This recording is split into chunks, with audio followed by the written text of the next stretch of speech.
After a tumultuous week in Washington, Donald Trump flew today to the friendliest crowd that exists for his brand of raw politics. The 45th President of the United States of America, Donald Trump. And while addressing the National Rifle Association and reassuring its members of his commitment to their gun rights, he turned to the situation in London as it battles increasing knife crime. Remember, this is the city he will be visiting in just 2 months.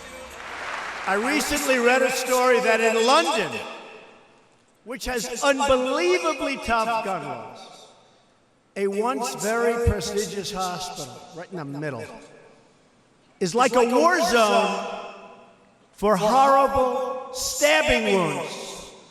Yes, that's right. They don't have guns. They have knives.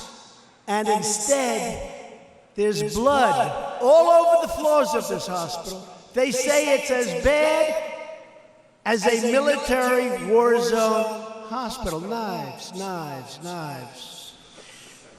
London hasn't been used to that. They're getting used to it. It's pretty tough. And then he turned to Paris and the tragic events of November 2015, when there were coordinated terrorist attacks on targets there, including on the Bataclan Theatre. Trump using the death of 130 people as an argument against the tightening of gun laws. They were brutally killed by a small group of terrorists that had guns. They took their time and gunned them down one by one. Boom, come over here. Boom, come over here. Boom.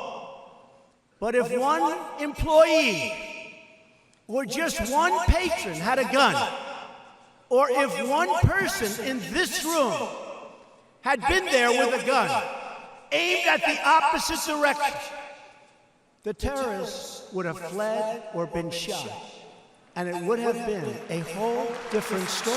I mean, right? Using London and Paris as arguments for his pro-gun agenda will strike many as offensive.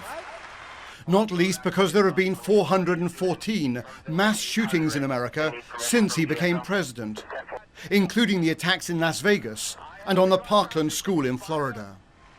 And after the Toronto vehicle attack last month, he mockingly made this suggestion tonight. We are going to have to outlaw immediately all vans and all trucks, which are now the new form of death for the maniac terrorists, right?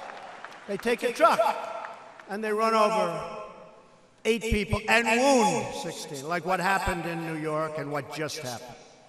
It's happening all over. So let's ban immediately all trucks, all vans, maybe all cars. How about cars? Let's not sell any more cars.